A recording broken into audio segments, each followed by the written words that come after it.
Rachael, I'm done with this. My mother keeps asking when she'll have grandchildren, and I'm tired of making excuses for you. I'm standing in my kitchen right now, gripping the marble counter so hard my knuckles have turned white, watching my husband Kevin pace back and forth like a caged animal. His words are hitting me like physical blows, but I'm not crumbling the way I used to, because this time I know something he doesn't. This time I have the power. The morning sun is streaming through our kitchen windows, casting shadows across the granite countertops that Kevin insisted we install last year. Everything in this house has to be perfect, has to project the image of success that Kevin has built his entire life around. The stainless steel appliances gleam like mirrors, the hardwood floors are polished to perfection, and not a single thing is out of place. Just like Kevin likes it. Just like Kevin demands it. But beneath all this perfection, our marriage has been rotting from the inside out for 3 years now. 3 years since we started trying for a baby. 3 years since Kevin decided that our inability to conceive was entirely my fault. Maybe it's time I found someone who can actually give me a family, Kevin continues, running his hands through his perfectly styled hair. The same hair he spends 20 minutes fixing every morning because image is everything to him. Everything about Kevin has to be perfect, has to project this alpha male persona he's built his entire identity around. The expensive cologne, the designer suits, the way he flexes in the mirror every morning like he's preparing for some kind of competition. But I'm not listening to his words anymore. Instead, I'm thinking about the manila envelope hidden upstairs in my dresser drawer, tucked between my winter scarves where Kevin would never think to look. The envelope that's going to change everything. The envelope that contains the truth he's been running from for 3 years. You see, Kevin has spent our entire marriage blaming me for our inability to have children. 3 years of doctor visits where he'd sit in the waiting room, arms crossed, sighing dramatically like he was being inconvenienced by my obvious defects. 3 years of tests that always seemed to focus on me, on what was wrong with my body, while Kevin remained convinced that he was the picture of male virility. 3 years of his family whispering about me at dinner parties. His mother, Patricia, with her thin lips and disapproving stare, making little comments about women who can't fulfill their purpose. His sister, Emma, who already has 3 kids, looking at me with that mixture of pity and superiority that makes my skin crawl. And Kevin just sits there, nodding along like I'm some kind of defective appliance he can't return to the store. I've been thinking about Sarah from my office, Kevin says now, and something in his tone makes me look up. Sarah? I know exactly who he's talking about, the 26-year-old marketing assistant with the blonde hair and the way too tight skirts who hangs on Kevin's every word during office meetings. I've seen her at company parties, batting her eyelashes at my husband while I stand there with a forced smile, playing the role of the supportive wife. She's younger, she's healthy, and she actually wants children, Kevin continues. And I can hear the excitement building in his voice, like he's already planning his escape, already imagining his perfect new life with his perfect new woman who can give him what I supposedly can't. The word healthy hangs in the air like poison, as if I'm some kind of diseased creature who's been contaminating his perfect life, as if my body is broken beyond repair, and that's why our spare bedroom still has boxes stacked in it instead of a crib. I remember when we first got married 5 years ago, how excited we both were about starting a family, how Kevin would talk about teaching his son to play baseball, or taking his daughter to daddy-daughter dances, how he'd put his hand on my flat stomach and make jokes about getting to work on filling me with his babies. But when months turned into a year and a year turned into 2 and still nothing happened, Kevin's attitude began to change. The jokes became sharper, more cutting. The romantic attempts at conception became mechanical, scheduled, clinical, and slowly but surely, Kevin began to build a narrative in his head about whose fault it was. It had to be me, of course, because Kevin Patterson doesn't fail at anything. Kevin Patterson is 6'2" of pure masculinity, with his broad shoulders and his perfect smile and his expensive car. Kevin Patterson closes million-dollar deals at work and plays golf with the country club elite and commands respect wherever he goes.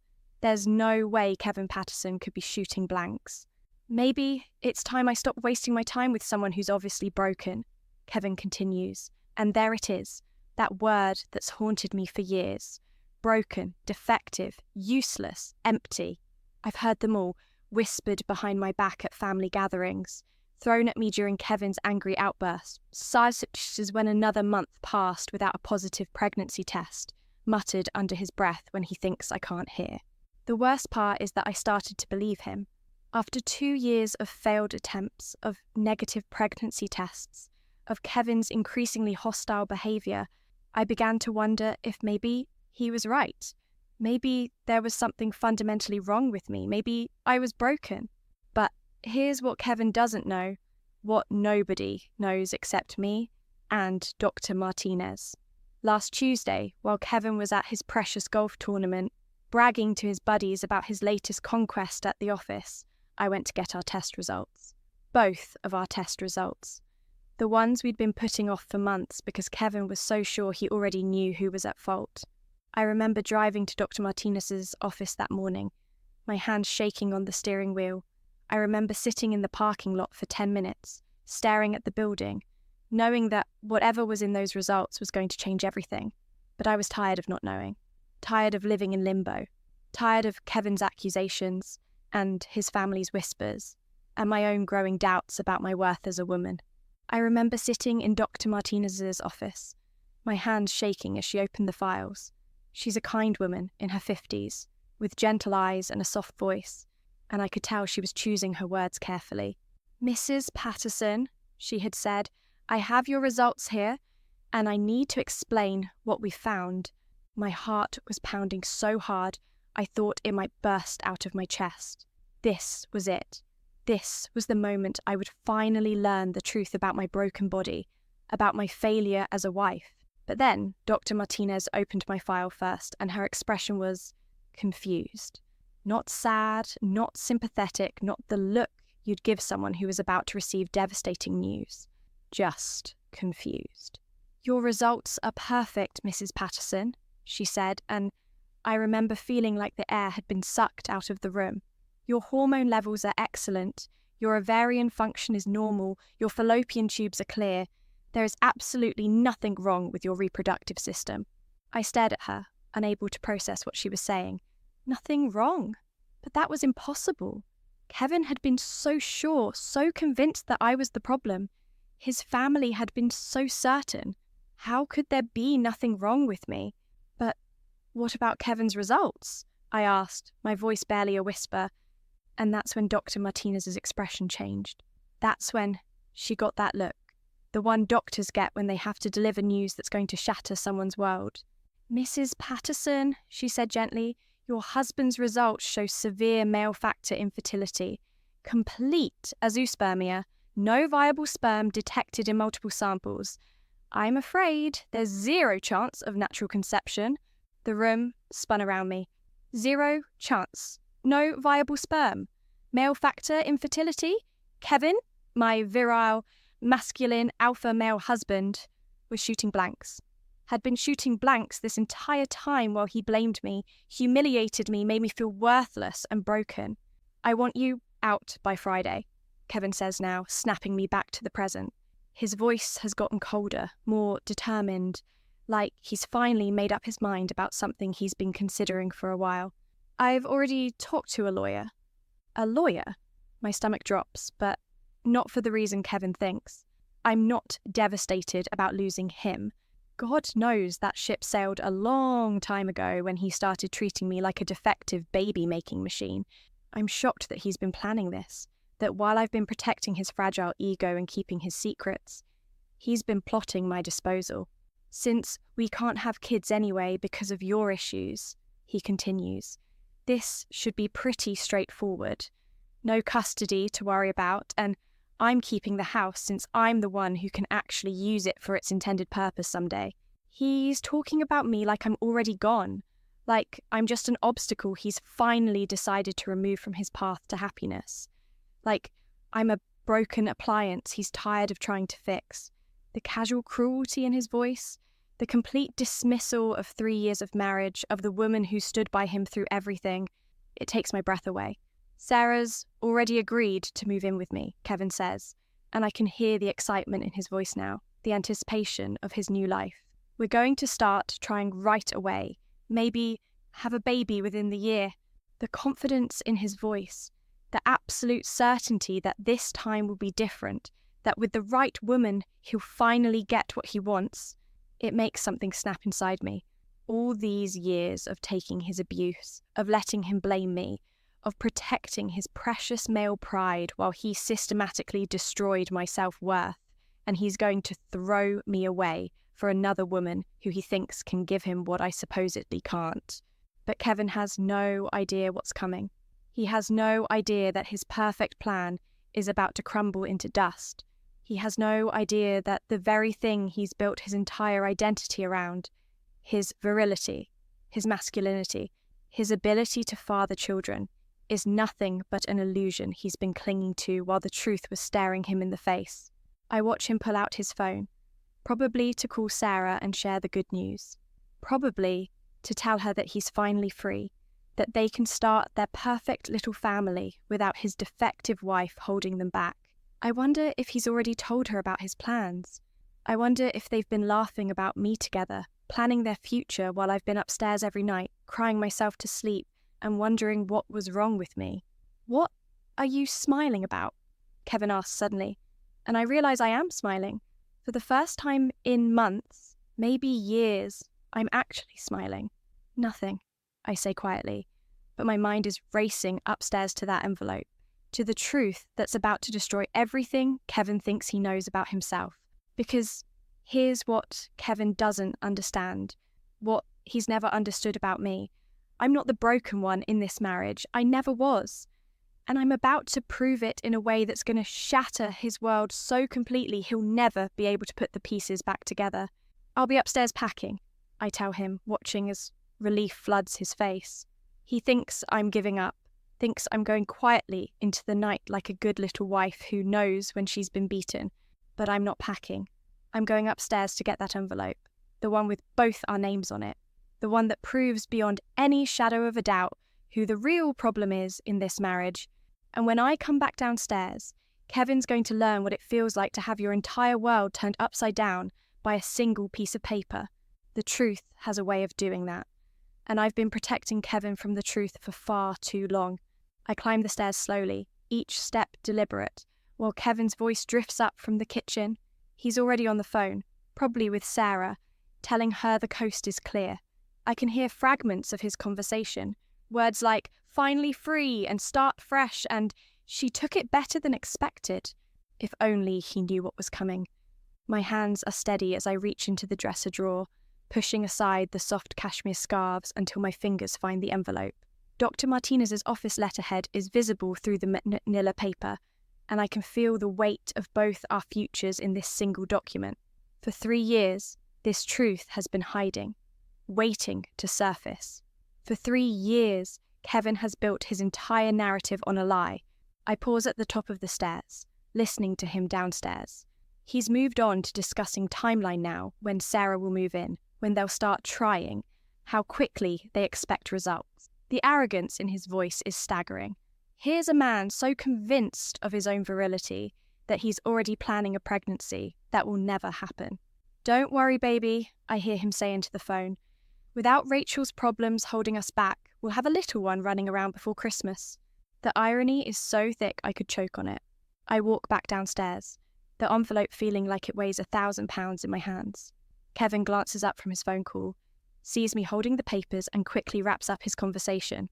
"Listen, Sarah, I'll call you back in a few minutes. Yeah, it's handled." He sets his phone down on the counter and looks at me with that familiar expression of irritated tolerance. Like I am interrupting something important. Like I'm still the problem he has to deal with before moving on to his perfect new life. "What's that?" he asks, nodding toward the envelope.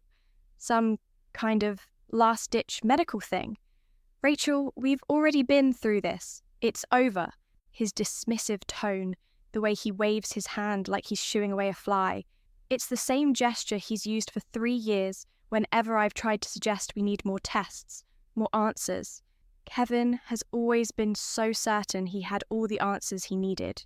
Go ahead, I say quietly, sliding the papers across the kitchen island toward him. Read them. Kevin's expression shifts slightly. Maybe it's something in my voice, or maybe it's the way I'm standing here so calmly when he expected tears and begging. But he picks up the papers, his eyes scanning the letterhead from Dr. Martinez's office. These are from last week, he says, frowning. When did you... Tuesday, I tell him, while you were at your golf tournament. I watch his face as he starts to read. The first page contains my results. All the tests I've endured over the past 3 years. All the blood work and ultrasounds and invasive procedures that Kevin insisted I needed, because obviously the problem had to be with me.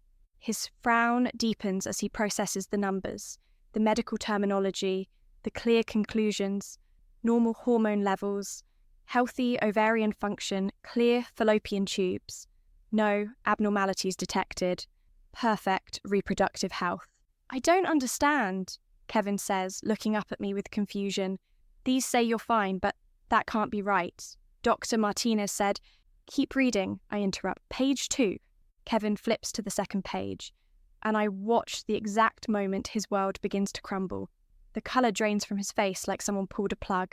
His hands start to shake, just slightly at first, then more noticeably as the reality of what he's reading sinks in. Male factor infertility. Complete azoospermia. No viable sperm detected in multiple samples. 0% chance of natural conception. The silence in our kitchen is deafening. I can hear the grandfather clock in the hallway ticking, the hum of the refrigerator, the distant sound of traffic outside. But Kevin has gone completely still, staring at the papers like they might change if he looks at them hard enough. This has to be wrong, he whispers, but his voice has lost all its earlier confidence. They mixed up the samples or something. This can't be. But it is, and somewhere deep down, Kevin knows it. I can see it in his eyes. Not just the shock of the diagnosis, but the terrible recognition that this explains everything. 3 years of failed attempts. 3 years of negative pregnancy tests. 3 years of blaming me when the problem was him all along. So, tell me, Kevin, I say, keeping my voice perfectly calm, how exactly is Sarah going to give you those babies you're so excited about? Kevin looks up at me, and for the first time in our marriage, I see real fear in his eyes. Not anger, not frustration, but pure terror at having his deepest inadequacy exposed. This is a man whose entire identity is wrapped up in being the alpha male, the successful provider, the virile husband who just happened to be stuck with a defective wife. You knew, he says suddenly, and I can see his mind working, trying to process when I got these results, how long I've been sitting on this information. You've known for a week, and you didn't tell me. You let me. He trails off, realizing what he's about to say, that he let me take the blame for something that was entirely his fault, that he spent years making me feel worthless and broken when he was the one with the problem. I let you what, Kevin? I ask. Let you blame me, let you humiliate me in front of your family, let you make me feel like I was less than human because I couldn't give you children. Kevin sets the papers down with shaking hands. I can see him trying to process this new reality, trying to figure out how to maintain his self-image when the foundation of his masculinity has just been ripped out from under him. But I don't understand, he says, running his hands through his hair. I've never had any problems before. I mean, in college with other women. You never tried to get anyone pregnant in college, Kevin, I point out. Having sex and actually being able to father a child are two very different things. The truth is hitting him in waves now. I can see him thinking back over the past 3 years, remembering all the times he blamed me, all the cruel things he said, all the ways he made me feel worthless. And now he's realizing that every single accusation, every insult, every moment of emotional abuse was him projecting his own inadequacy onto me. The golf tournament buddies you love to brag to about your conquests, I continue. What do you think they're going to say when they find out the truth? When they realise that all your talk about your super sperm was just compensation for the fact that you don't have any sperm at all?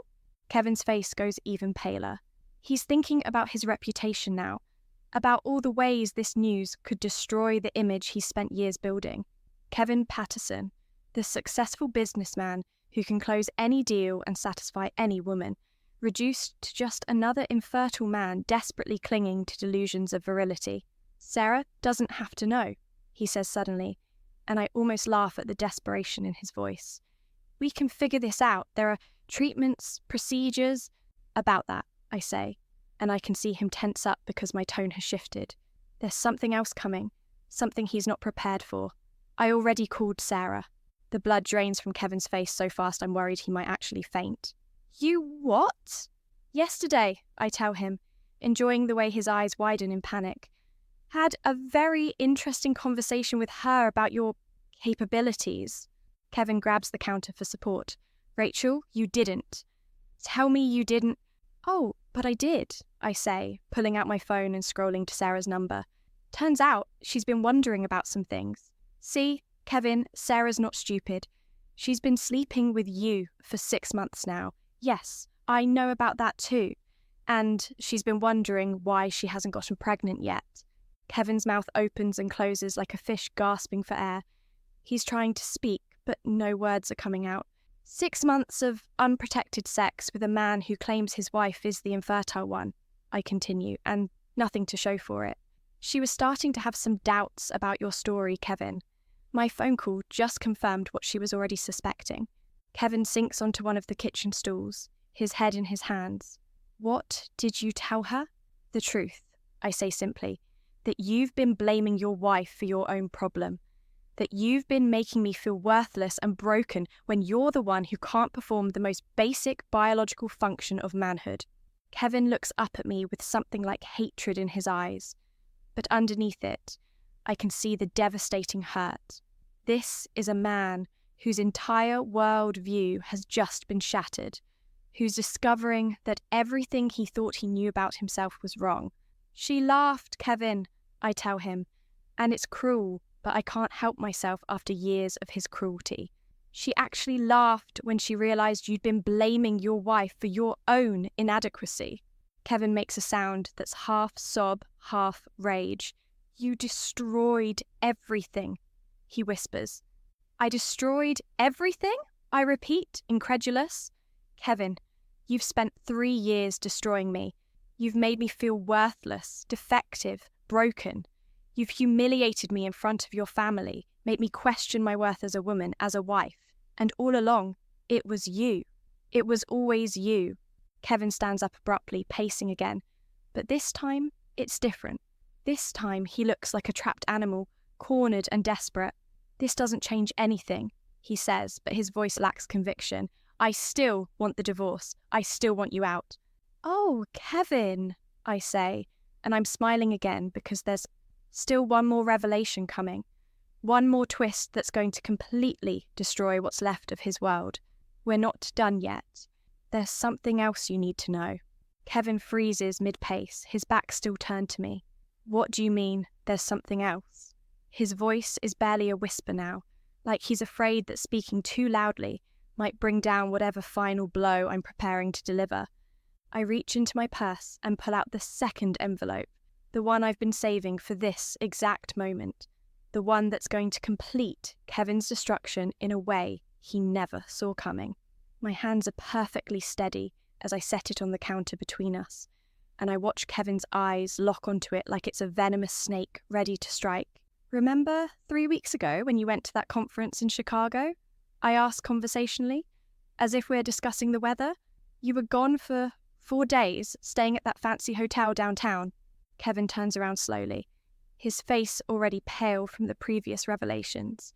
But I can see confusion mixing with the fear now.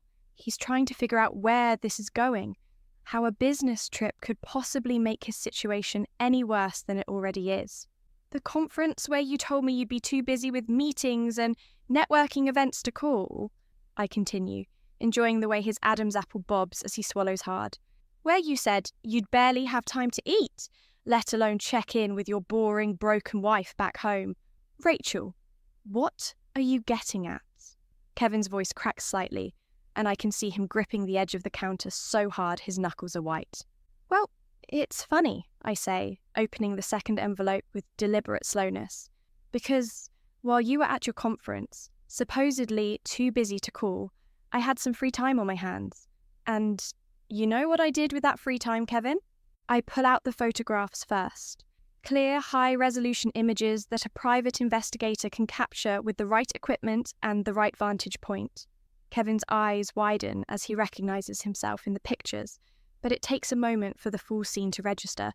There he is, in living colour, entering the hotel with Sarah, not separately, not coincidentally, but together, his arm around her waist, her hand on his chest, both of them laughing like they don't have a care in the world. The timestamp on the photos shows they arrived together on the very first day of his supposed business conference. That's... Kevin starts, but his voice dies in his throat as I spread out more photos. Him and Sarah having dinner at an expensive restaurant, walking hand in hand through the hotel lobby. Kevin carrying Sarah's suitcase along with his own. Your business conference, I say, my voice dripping with mock sympathy. How exhausting it must have been, Kevin. All those meetings and networking events. Oh, wait. I tap one of the photos showing Kevin and Sarah in the hotel bar, clearly drunk and all over each other. This was taken at 2 p.m. on a Tuesday. Funny time for a business meeting, don't you think? Kevin's mouth opens and closes, but no sound comes out. He looks like a man drowning, gasping for air that isn't there. The photos are damning enough, but I'm not finished yet, not even close. But here's the really interesting part, I continue, pulling out a hotel receipt from the envelope. Do you know what I found when I called the hotel to ask about your stay? They were very helpful, Kevin. Very detailed about your reservation. I slide the receipt across the counter, watching Kevin's eyes scan the information. 1 room, king-size bed, registered under Mr. and Mrs. Patterson. But the real kicker is at the bottom, the incidental charges. Room service for 2 every morning, I read aloud. Champagne service, couples massage at the spa, even a romantic dinner package delivered to your room on Valentine's Day, which, coincidentally, was right in the middle of your conference. Kevin's legs give out and he sinks back onto the stool. Rachel, I can explain. Can you? I interrupt, my voice sharp now. Can you explain why you've been having an affair for 6 months while making me feel like I was the broken one destroying our marriage? Can you explain why you chose our anniversary week to take another woman on a romantic getaway? The mention of our anniversary hits him like a physical blow. I can see the realization dawning on his face, that while I was home alone, probably crying over another failed month of trying to conceive, he was playing house with his girlfriend in a luxury hotel suite. But wait, I say, because I'm still not done destroying him. It gets better. I pull out a printed email thread, and Kevin's face goes absolutely grey when he recognises his own corporate email address at the top. You really should be more careful about what you put in writing, Kevin, especially when you're using company email to coordinate your affairs. The emails are a goldmine of evidence. Kevin arranging to take vacation days he never told me about. Kevin asking Sarah to book the hotel room because he didn't want it traced back to him. Kevin explicitly discussing how to keep their relationship secret from his frigid, broken wife until he could figure out how to dump the dead weight. Frigid, I repeat, reading from one of his emails. That's what you called me, Kevin. Your frigid, broken wife who couldn't give you what you needed. And here, I point to another email. You told Sarah that once you got rid of me, you two could start working on having the family I could never give you. Kevin is shaking now, full body tremors that he can't control. How did you get these? He whispers. Does it matter? I ask. The point is, Kevin, that while you've been blaming me for our childless marriage, you've been actively trying to have children with another woman. For 6 months, you've been having unprotected sex with Sarah, believing that the only thing standing between you and fatherhood was your defective wife. I lean forward, my voice dropping to almost a whisper. But here we are, 6 months later, And where's Sarah's pregnancy, Kevin? If I'm the broken one, if I'm the reason you can't have children, then why isn't your fertile young girlfriend pregnant yet? The truth is hitting Kevin in waves now, each realization more devastating than the last. Not only is he infertile, not only has his affair been exposed, but his entire narrative about our marriage has been revealed as a lie. For 6 months, he's been trying to prove his virility with another woman, and for 6 months, that woman hasn't conceived. The problem was never me. She's going to leave me, Kevin says suddenly, and there's something almost pathetic about the way he says it. Like, he's just now realizing that Sarah's interest in him was contingent on his ability to give her the family she wants. Oh, Kevin, I say, pulling out my phone. She already has. I show him the text message I received from Sarah this morning, after our conversation yesterday. It's short and to the point. Thanks for opening my eyes. I'm done with Kevin. What a pathetic liar. Kevin stares at the message, and I watch something break inside him. This isn't just about losing Sarah. This is about the complete destruction of his self-image. He's not the virile alpha male he thought he was. He's not the successful ladies' man who could have any woman he wanted. He's just an infertile man who spent 3 years psychologically abusing his wife to cover up his own inadequacies. You've destroyed my life, Kevin says, but there's no fight left in his voice. He sounds hollow, defeated. I've destroyed your life, I repeat, incredulous. Kevin, you destroyed your own life. You chose to have an affair. You chose to blame me for problems that were entirely your fault. You chose to emotionally abuse me for 3 years instead of facing the truth about yourself. Kevin puts his head in his hands, and for a moment, I almost feel sorry for him. Almost. But then I remember 3 years of being called broken, defective, worthless. 3 years of his family looking at me like I was contaminating their bloodline. 3 years of feeling like I was failing at the most basic function of being a woman. The divorce papers, Kevin says suddenly, looking up with a wild expression. I can't.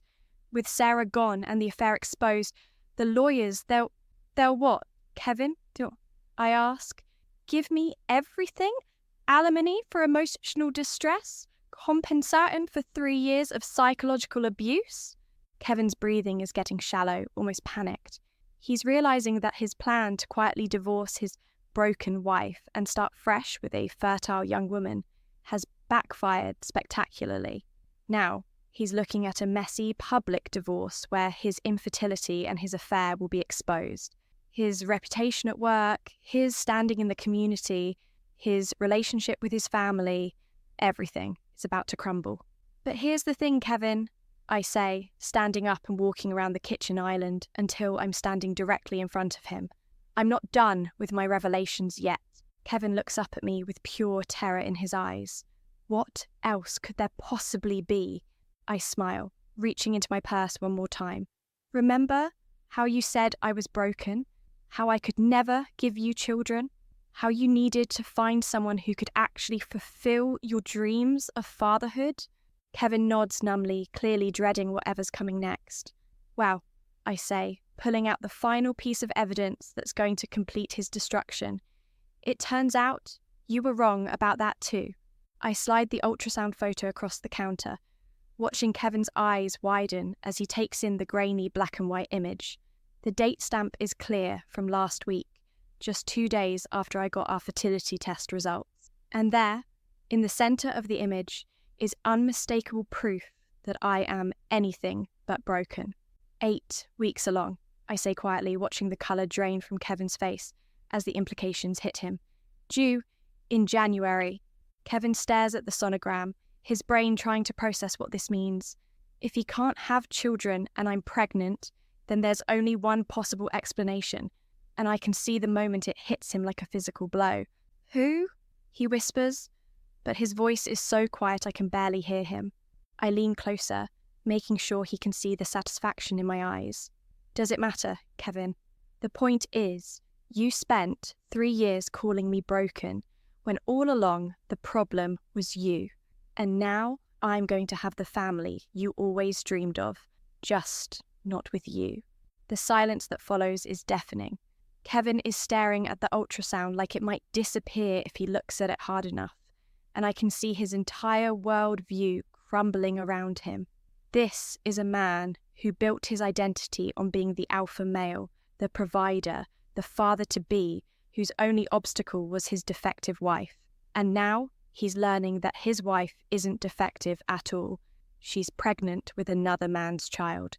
This baby, I continue, my voice soft but deadly, is going to have everything you can't give. A father who actually works. A father who doesn't blame others for his own failures. A father who doesn't spend 3 years psychologically abusing the woman he claims to love. Kevin makes a sound that's half sob, half scream, and I know that my revenge is complete. Kevin's face has gone completely white, and for a moment I think he might actually pass out right here on our kitchen floor. He's staring at the ultrasound photo like it's written in a foreign language, his mouth moving but no words coming out. "You're pregnant," he finally manages to whisper. "You're actually pregnant." 8 weeks, I confirm, watching as he tries to process this final devastating blow. "Perfectly healthy pregnancy, due in January." Kevin stands up so abruptly that the stool topples over behind him. Clattering against the hardwood floor, he starts pacing again, but this time it's different, frantic, desperate, like a man whose entire world has just imploded. "Who is it?" he demands, his voice rising to nearly a shout. "Who's the father, Rachael? Who have you been sleeping with?" I tilt my head, studying his face. Even now, even after everything I've revealed about his own affair, Kevin has the audacity to sound outraged about my supposed infidelity. The hypocrisy is breathtaking. "Does it really matter, Kevin?" I ask calmly. "You're divorcing me anyway, remember? You want me out by Friday so you can start your new life with Sarah. Except..." I pause, letting the reality sink in. "Sarah's gone, isn't she? And you're the one who can't have children. So really, what I do with my life shouldn't concern you anymore?" Kevin runs his hands through his hair, pulling at it like he wants to rip it out. This is insane. This is absolutely insane. 3 years, Rachael. 3 years we tried and nothing. Now suddenly you're pregnant the moment I want a divorce? Not the moment you want a divorce, I correct him. The moment you decide to publicly humiliate me by moving your girlfriend into our house. There's a difference. Kevin stops pacing and stares at me with something that looks almost like hatred. "You did this to hurt me. You got pregnant with another man's baby just to destroy me." The accusation is so ridiculous, so perfectly Kevin, that I almost laugh. Even now, even when faced with undeniable proof of his own failures, he's trying to make this about how I've wronged him. "You think I planned this?" I ask. "You think I orchestrated getting pregnant just to spite you?" "Kevin, your ego is truly spectacular." But Kevin isn't listening anymore. He's spiraling, talking to himself as much as to me. My mother, my family, when they find out about this, when they learn that not only am I infertile, but my wife is pregnant with another man's child, "Your family will probably throw a party," I say dryly. "They've never liked me anyway. At least now they'll have a legitimate reason." Kevin whirls around to face me, his eyes wild. "Who is it, Rachael? Is it someone I know? Someone from work? One of my friends?" The desperation in his voice is almost pathetic. He needs to know who has succeeded where he failed, who has proven their virility where his own has been found lacking. I could tell him. I could reveal that it's Dr. Martinez's nephew, the handsome resident who comforted me after that devastating appointment where I learned the truth about Kevin's condition. I could explain how one thing led to another, how kindness and understanding proved more seductive than years of Kevin's emotional abuse. But something stops me. Something about the way Kevin is looking at me like a cornered animal, ready to lash out at anything within reach. "Actually, Kevin," I say slowly, an idea forming that's so perfect, so beautifully twisted that I can barely contain my excitement. "There's something else you should know about this pregnancy." Kevin freezes, his face somehow managing to go even paler. "What do you mean?" I pick up the ultrasound photo again, studying it like I'm seeing it for the first time. You know, when Dr. Martinez first showed me this image, she said something interesting. She said that sometimes, in very rare cases, fertility issues can be temporary. What are you talking about? Kevin's voice is barely a whisper now. Stress-related infertility, I continue, warming to my theme. Dr. Martinez explained that severe psychological stress can sometimes cause temporary fertility problems in men, problems that can resolve themselves once the stress is removed. Kevin's breathing is getting shallow. Rachael, what are you saying? I set down the ultrasound photo and looked directly into his eyes. I'm saying that maybe your test results weren't as permanent as we thought. Maybe your condition was caused by something else, something that could be fixed. Kevin grabs the counter for support. You mean I might not be infertile? I finish for him. It's possible, Kevin. It's entirely possible that under the right circumstances, with the right treatment, you could father children after all. Hope flickers across Kevin's face for the first time since this conversation started. Desperate, pathetic hope that makes what I'm about to do even more devastating. In fact, I continue, Dr. Martinez suggested that we should retest in a few months, just to be sure. Apparently, stress-related infertility can sometimes reverse itself when the psychological pressure is removed. Kevin's hands are shaking as he reaches for the medical papers again, scanning them for any mention of temporary conditions or stress-related factors. She said that? Dr. Martinez said my condition might be temporary. She mentioned it as a possibility, I confirm, watching Kevin cling to this lifeline like a drowning man. Very rare, but possible. Kevin looks up at me with something approaching gratitude. So, there's a chance? There's actually a chance I could have children? Oh, Kevin, I say, my voice soft and gentle. There's absolutely a chance. Kevin's relief is palpable. I can see him rebuilding his shattered self-image in real time, reconstructing his identity around this tiny possibility that his masculinity might be salvageable after all. But here's the thing, I continue, and my tone shifts just enough that Kevin's newly hopeful expression starts to crumble. That possibility? That chance for your fertility to return? Kevin nods eagerly, hanging on my every word. It only works if the stress is completely removed, I tell him. And Kevin, I'm afraid I have some bad news about that. Kevin's face goes blank. What do you mean? I reach into my purse one final time and pull out a document I've been saving for this exact moment. Kevin's eyes widen as he recognizes the letterhead. It's from his company's human resources department. You see, Kevin, when I called to expose your affair with Sarah, I didn't just call Sarah herself. I also called your boss and HR and anyone else who might be interested to know that you've been using company time and company resources to conduct an extramarital affair. Kevin's mouth falls open as he grabs the document. It's a termination letter, dated today, citing inappropriate workplace conduct and misuse of company property. You're fired, Kevin, I say cheerfully. Effective immediately. And since Sarah was also terminated for her part in the affair, you'll be dealing with this unemployment situation all by yourself. Kevin sinks back onto the remaining stool, the termination letter fluttering to the floor. You destroyed my career. You destroyed everything. I destroyed your career, I repeat. Kevin, you destroyed your own career when you decided to use company email to coordinate your affair. I just made sure the right people found out about it. But I'm still not finished. There's one more twist. One final revelation that's going to complete Kevin's destruction in the most beautiful way possible. Oh, and about that pregnancy, I say casually, picking up the ultrasound photo again. There's one more thing you should know. Kevin looks up at me with pure dread in his eyes. What now? I smile. The kind of smile that Kevin hasn't seen from me in years. A genuine, happy smile that lights up my entire face. The baby's father? I say, watching Kevin brace himself for the final blow. It's not some random man I had an affair with, Kevin. It's not your friend or your co-worker or some stranger I met in a bar. Kevin's breathing stops entirely. The baby's father, I continue, savouring every word, is the sperm donor we used 3 weeks ago. Dr. Martinez arranged it after we got your test results.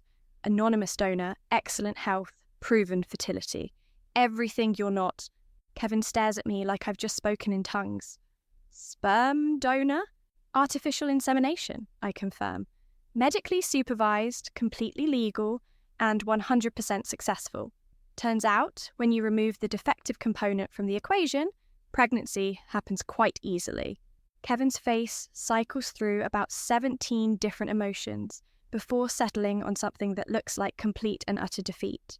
So you see, Kevin, I say, standing up and smoothing my dress, I didn't have an affair. I didn't cheat on you. I simply took matters into my own hands and solved our fertility problem in the most direct way possible, by removing you from the equation entirely. Kevin makes a sound like a wounded animal. But the stress, you said my condition might be temporary. Oh, that? I wave my hand dismissively. I made that up. Dr. Martinez never said any such thing. Your condition is permanent, Kevin. Completely, utterly, permanently infertile. There's no coming back from 0 sperm count. The silence that follows is absolute. Kevin is staring at me like he's seeing me for the first time. And maybe he is. Maybe he's finally seeing the woman he's been married to for 5 years. The woman who's been protecting his ego while he systematically destroyed her self-worth. You planned this, Kevin whispers. All of it. The doctor visit, the sperm donor exposing my affair. You planned my complete destruction. I planned my freedom, I correct him. Everything else was just collateral damage. I walk to the kitchen island and gather up all the documents, the fertility tests, the hotel receipts, the termination letter, the ultrasound photo, evidence of Kevin's failures and my triumph. So here's what's going to happen, I tell him. You're going to leave. Today, right now, you're going to pack your things and get out of my house. Your house? Kevin protests weakly. My house, I confirm. See, when news of your affair and your termination gets out, and it will, Kevin, small towns love gossip, the divorce proceedings are going to be very interesting. Adultery, emotional abuse, and unemployment don't exactly make you look like the victim in this scenario. Kevin slumps forward, defeated. Where am I supposed to go? That's not my problem anymore, I say. Maybe you can call Sarah and see if she'll take you back. Oh, wait, she won't, because she thinks you're a pathetic liar who can't father children. Maybe you can move in with your mother and explain to her why her precious son turned out to be shooting blanks. I walk toward the kitchen door, then pause and turn back to look at Kevin one last time. He's sitting there, surrounded by the wreckage of his life, looking like a broken man who finally understands the true cost of his cruelty. Oh, and Kevin, I say sweetly, in case you're wondering, I'm going to be an excellent mother. This baby is going to have everything they need. Love, stability, and a parent who doesn't blame others for their own failures. I place my hand on my still flat stomach, imagining the life growing inside me. The child who will never know the man who spent 3 years calling their mother broken. Goodbye, Kevin, I say, walking out of the kitchen and leaving him alone with the ruins of everything he thought he knew about himself. As I climb the stairs to what's now truly my bedroom in my house, I can hear Kevin crying behind me. Real tears, the kind that come when a man's entire worldview shatters beyond repair. And for the first time in 3 years, the sound of Kevin's pain doesn't hurt me at all. It sounds like freedom,